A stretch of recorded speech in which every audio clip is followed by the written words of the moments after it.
Good evening. This is Leo Meyer and my wonderful associate, Miss Dolly Curtis, here tonight with the new edition of Backstage Buzz.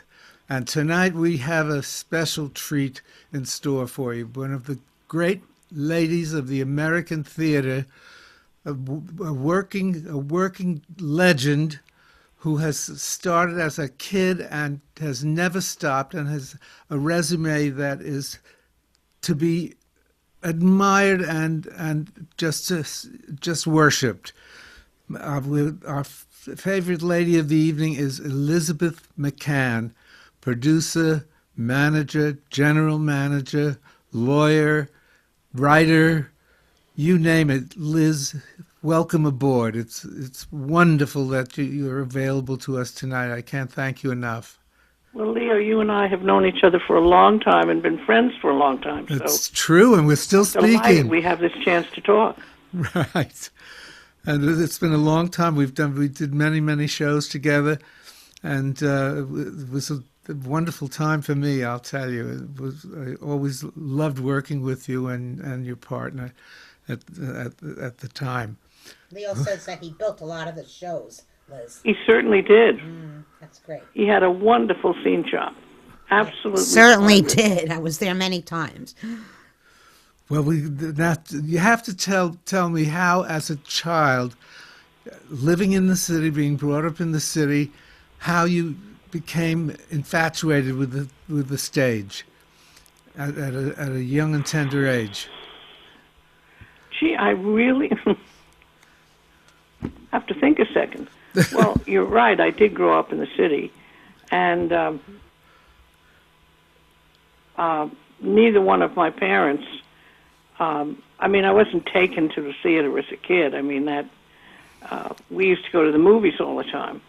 I didn't go to the theater till I was into high school, and it happened because a cousin of mine came in from New Jersey. And she had 2 tickets to Cyrano de Bergerac, starring Jose Ferrer. And her girlfriend hadn't been able to come with her. So my mother said, you have to go with your cousin Annie. She doesn't want to be alone. Well, I didn't particularly want to go to the theater. First of all, I was kind of an Irish kid, and I couldn't figure out what Cyrano de Bergerac could possibly mean. I could barely pronounce it. And then some actor named Jose Ferrer it sounded it didn't sound like much. Well, anyway, we went, I believe, to the Barrymore Theater, and I know we sat in the balcony, and I just fell totally in love from that moment on. I've always said the best thing to do is to take a kid. People tend to say, we're going to take kids to Shakespeare, we're going to take them to a good old rip-roaring sort of melodrama romance. I was hooked, totally hooked. That last line, I have loved but one man and lost him twice, I can still remember. And Jose Ferrer, of course, was brilliant. And that was it. That was the beginning of my love affair, and that was, fortunately for me, the first experience I had of a Broadway play. And then he later, of course, did it on film. Yes. But, to me, film is never the same as theater. Your career is so illustrious, and it's amazing that it is so tailored to the legitimate stage. You never really got carried away with working in film or Hollywood or any of it, or much TV. Well, I think it was just what my first love affair was. Mm-hmm. And I lived in New York. We lived on 31st Street, and Broadway the theater district was just up the street on 42nd Street. Right. So, how did you get into the business aspect of it as a youngster? Well, when I got out of school, I didn't know quite what I wanted to do, and I had an older cousin who always knew the answer to everything, of course, and she said I should go to work for an ad agency because ad agencies made television shows. Anyway, I got a job at an ad agency for about 2 years, and And I was reading the paper one day, and there was a company starting up at the Cherry Lane Theater on Commerce Street. And they were 3 friends from the University of Wisconsin, and they were starting their own little theater company. So I wrote them a letter and said I'd like to come work for them.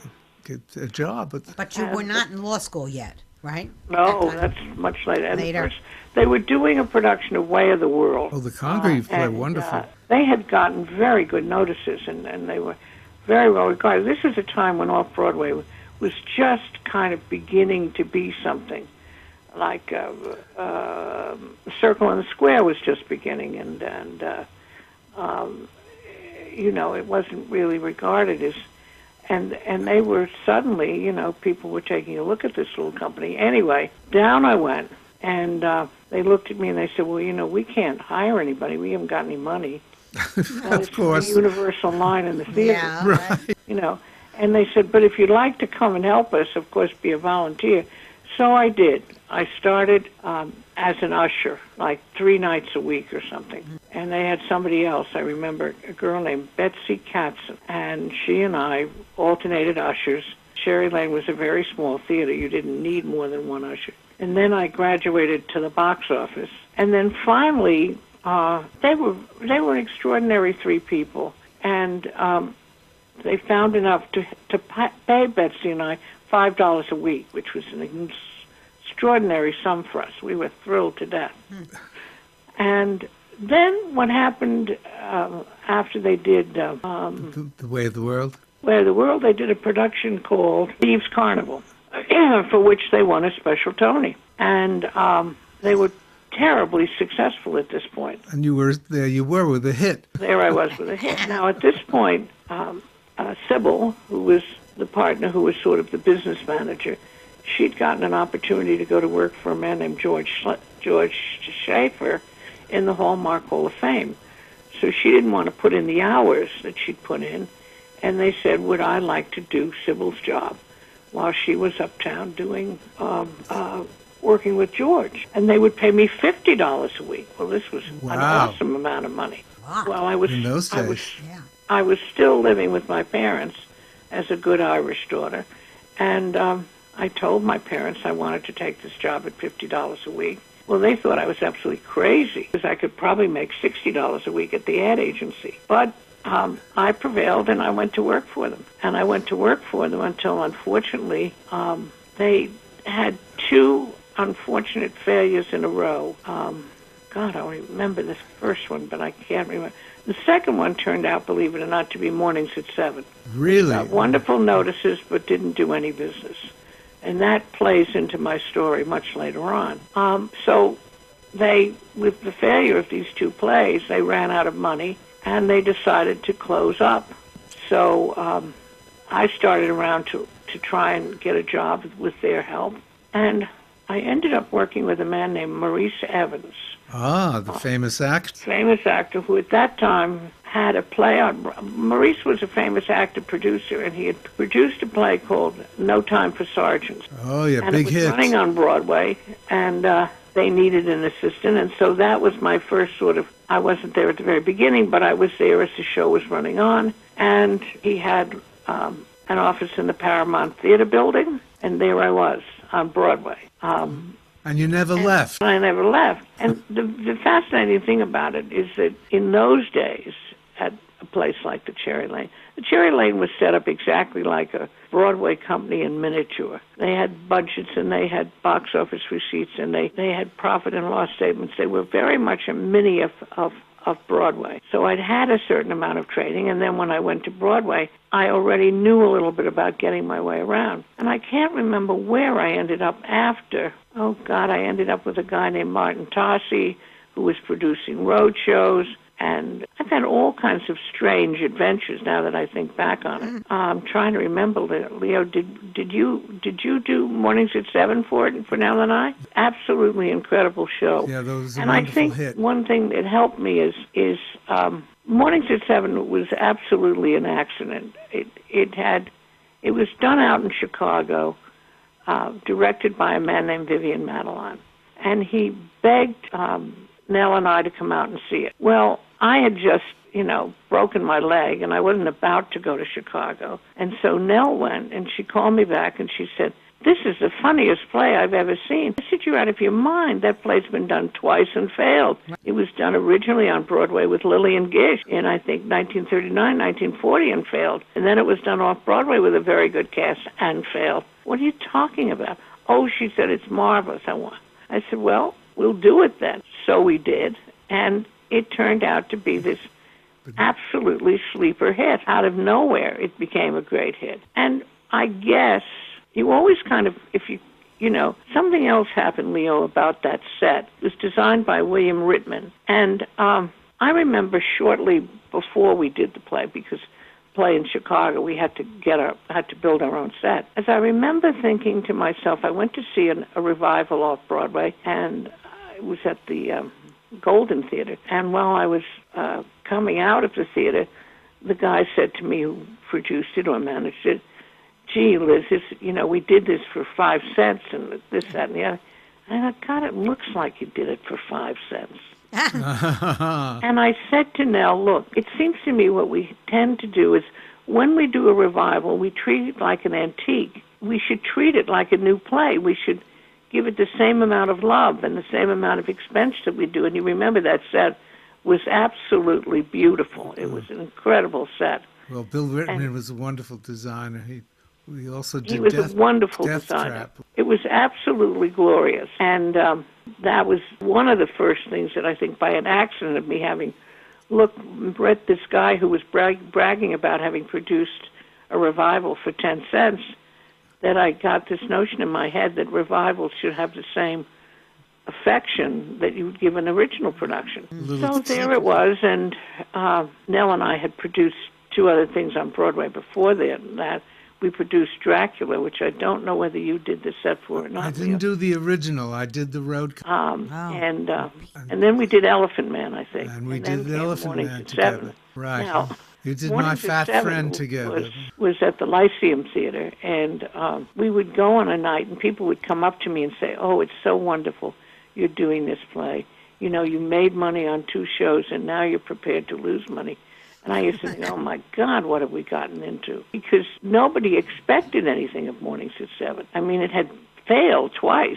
But the other strange thing that happened on that production, I'm telling you all the strange things that happened, is there was a transportation strike. And the city of New York had been closed down, and people had to walk every place. I remember and everybody was in a grumbly mood. And that night, and it was raining, and we were holding the curtain slightly for, in those days, we still had television critics who used to review nightly. And this guy came rushing in who was a television critic for CBS or NBC, and he said, "God, I hope this is going to be good tonight, Liz." He said, "I've been on strike duty for weeks, and I'm exhausted, but thank God the strike is settled." Well, we opened the night the strike was settled, and everybody was so euphoric Oh, of course. that there was no strike that it just went off like a great hit. And it was bringing back this old play that nobody ever had any faith in. And it was by Paul Osborne, who was a first-class playwright, but, he hadn't had success. Well, he had success, but I think he wrote on Borrowed Time. But it was a great adventure for us, and more so than it didn't make as much money as Dracula or Elephant Man. But it was Broadway had a love affair with that play. Yes, everybody adored it. They really did. It was great. So what year are we talking about, you two? Oh, God, I don't know. Leo would have to remember that. I guess. I don't remember dates. For God's In the 90s? Yeah, probably. Yes. Well, now how enter Jimmy Niederlander. Yeah, Niederlander. Your association. Well, he was in the situation before this production of plays. I mean, Jimmy Niederlander, when I first read him, was running the Fisher Theater in Detroit because the Schuberts were, he'd kill me. The Niederlanders were a Detroit family, and they had theaters in Detroit. And I was working, as I think I mentioned earlier, for this guy, Martin Dossi, doing road companies of different things. So we would end up playing Detroit at various times. And that's how I knew Jimmy. I knew him from this association of having shows that went into Detroit. Now time goes on, and Jimmy buys the Palace Theater in New York, and he decides he has to have an office in New York, and he has to have somebody working for him. But Jimmy decided he didn't want anybody working for him who'd ever worked for any other management. I have no idea what that was based on. I think it was a notion that he wanted to be more independent, so he hired me. And I had no idea what he was hiring me to do. I don't think he had any idea what he was hiring me to do. He just hired me. And it was, I met him in September, and he said, "Oh, yeah, I really like you, but I got partners, and I have to clear everything with partners." Jimmy has used that line for his entire life. They were always I'd love to do business with you, but I got to clear it with my partners. Well, and then he said, "Well, I think it'll be okay. Listen, I'll call you back. Maybe we'll get together around Thanksgiving, okay?" I said, "Well, sure." And we agreed on a price. I could swear it was like $100 a week. I can't absolutely remember for sure. And off Jimmy went, and I never heard from him again, never phoned me again. Thanksgiving came and went, got to be March, and he called me up and he said, "So, you coming to work tomorrow?" I said, "What are you talking about?" You didn't... "Well, yeah, but I told you." Well, okay, so come the 1st of April, I went to work for Jimmy Niederlander, and he said, "Now, what did we agree on?" I said, $100 a week. He said, "No, we agreed on 90. I thought, oh, God, it's starting. So you had the full range of the Jimmy Niederlander method of negotiation. But he was the most honorable man in the whole world. You never needed a contract with Jimmy. All you needed was his handshake. That's all you needed. Well, your association with him was long and secure and so wonderful. It was the most marvelous experience in the world because I agreed to go to work for him, and shortly thereafter, before I was, in between the time of the phone conversation, I was time to go to work for him, I got a call from Hal Prince, who asked me to go to work with him because he was producing Follies. And I went to work. I went to see Hal Prince, of course, and of course he was a real mesmerizing man of the theater. And, what was Jimmy, an out-of-town theater owner from Detroit who bought the Palace Theater? But I told Jimmy I'd be there, and I didn't particularly want to break my word. And to be frank with you, Hal Prince kind of was so overpowering, he kind of scared me. So I turned down Hal Prince to go to work for Jimmy Niederlander. And it was a wonderful time to work for Jimmy because he was starting up. He was doing business with all kinds of people. Everybody wandered in and out of our lives. I got to know all kinds of people. I got a much broader education than I would in just working on Follies for Hal Prince. Right. He was, Jimmy's basic attitude towards life is, get on with it. And I remember I had no idea what my job was. Variety came out with this big headline that said, "Niederlander hires McCann going into production." I thought, what is this all about? When did he say we were going into production? I have never produced anything. I don't know anything about that. Anyway, we started out, and one of my first assignments, because you never knew what Jimmy was going to ask you to do. He came into the office, he said, "Listen, you got to go down to Philadelphia." There was this nightclub right outside Philadelphia, and Judy Garland was playing there. He said, "You go down and tell me what shape she's in." Well, go to Philadelphia and tell them what shape Judy Garland was in. I'd never seen Judy Garland in my life because, the interesting thing about Julie, and this is a digression, we all know she had a lot of problems. She never had any problems when she played the Palace Theater. We booked her into the Palace. When she played the Palace, it was like she was in the Vatican. It was where she had made her great comeback years ago, and it was like the shows were always perfect. She never fooled around at the Palace. She was just incredible, always.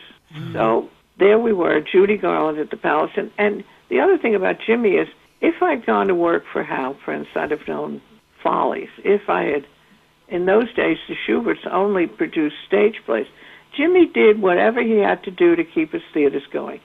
The Palace, it could be Judy Garland, it could be Josephine Baker, it could be anybody in the world that you could name up. He filled his theaters. He'd get Van Cliburn to play an afternoon piano recital. He just kept going. Hot buns on every seat. He always kept going. He never took no for an answer. Never, never, never.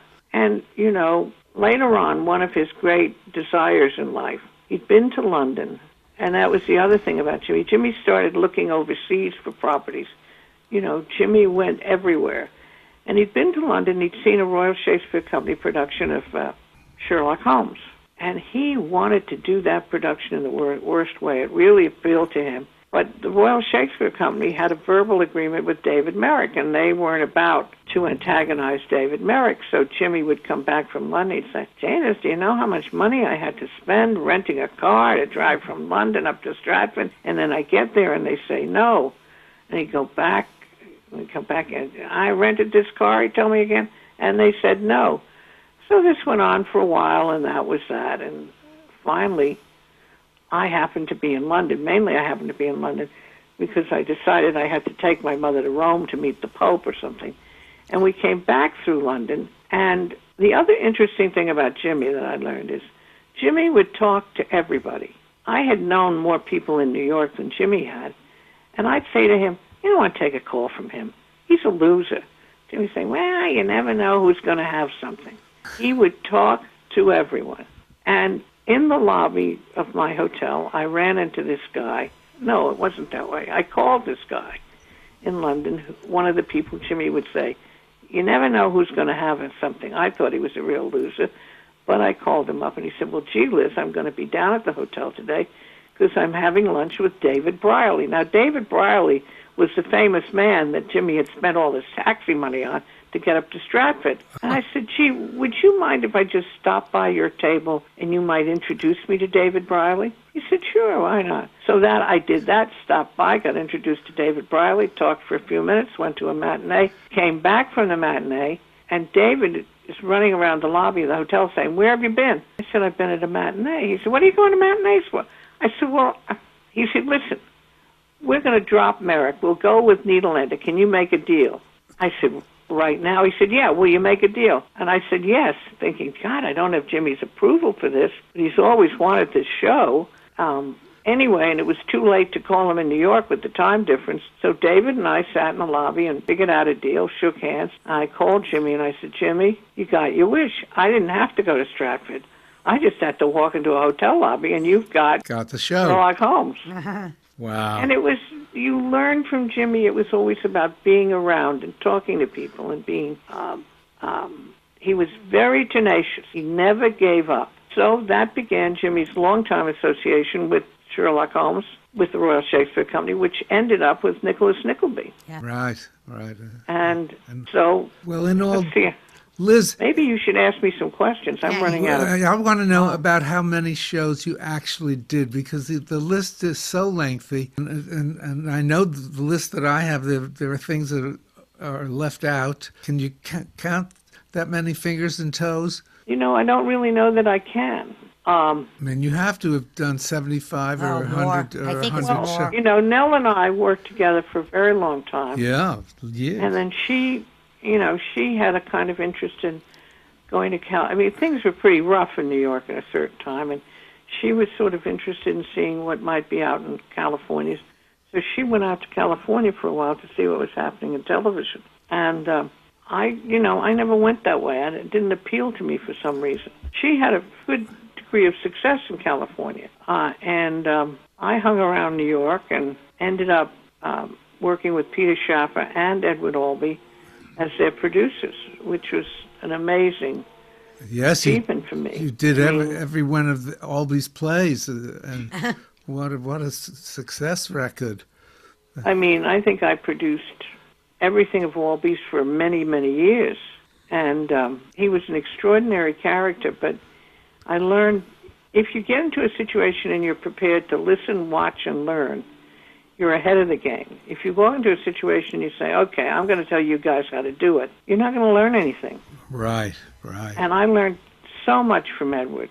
But I'll tell you something. He was the bane of every light.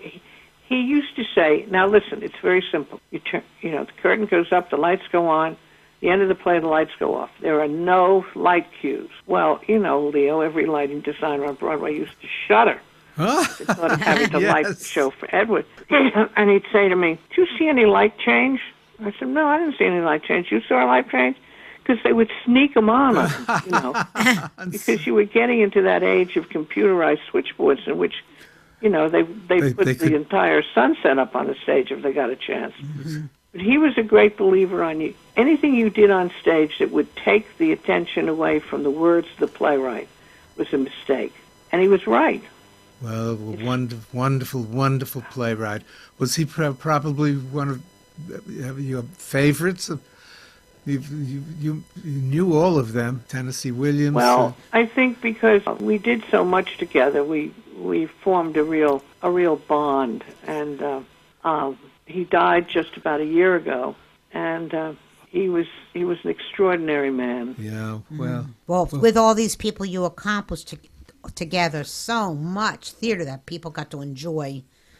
You know, think about how many people came. And you haven't stopped. You're still doing it. It's amazing, Worked Liz. on Your the career has Tonys. been so great and solid and wonderful, and you're so respected and loved right on 44th Street. I'll tell you, now quickly before we're coming down the home stretch, we got to talk quickly about Indecent right. and the telecast. And your success with that play. You know, Indecent was a sort of strange adventure for me. I went to see it down at the, oh God, I can't remember, the Vineyard Theater. And I went to see it 3 times. I was very taken with it. And Darryl Roth, with whom I had worked on a couple of the Albies, was also associated with it. And I don't know, people were sort of nervous about it. I mean, you know, I remember after it had been open a while, I think it was Paul Libin, as a matter of fact, said to me, Liz, it's really outstanding that you would do that play. I said, what are you talking about? He said, well, it's a Jewish play. You're not. I said, it's a Jewish play? He said, didn't you know it was Jewish? I said, it didn't occur to me. And I think somewhere subconsciously I've always believed a play must be universal. If it's a gay play or a Jewish play or an Irish play, but it doesn't have in it that universalness that grasps every audience, you're going to be in trouble. And so when I watched this play, I never judged it in terms of whether it was Jewish or not. I just saw this incredibly wonderful play directed by this extraordinarily talented woman. It was a struggle. We finally kind of pulled it all together, but it was a very, very difficult promotional job.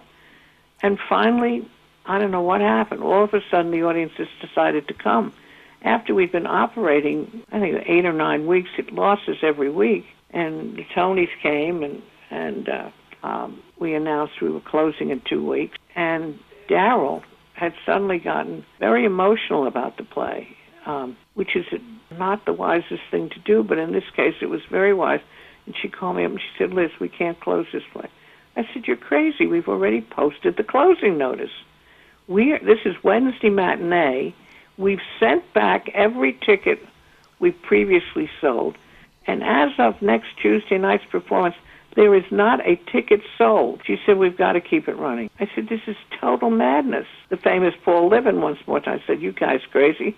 I said, listen, Darryl says if it has to happen, if she's wrong, she'll underwrite the losses. Mm-hmm. Well, fortunately, for some crazy reason, she wasn't wrong. And they suddenly started coming out of the woodwork. And having run 8 weeks at a loss, we ran for 8 weeks at a profit and ended up returning 20% of the capitalization. And now the television show is coming on PBS. And there's a lot of, it's going to be done at the Guthrie, and it's going to be done hither and yon all over the place. And it's an amazing story, that play. Well, our time has run out, unfortunately. We could do 2 more hours, Liz. All right, thank you, Dolly and David and Leo. Thank you all very much. Thank you, Liz, and God bless you. And keep up the wonderful work you've always done. I'll try to. Okay. Okay, thank you, dear. Good night.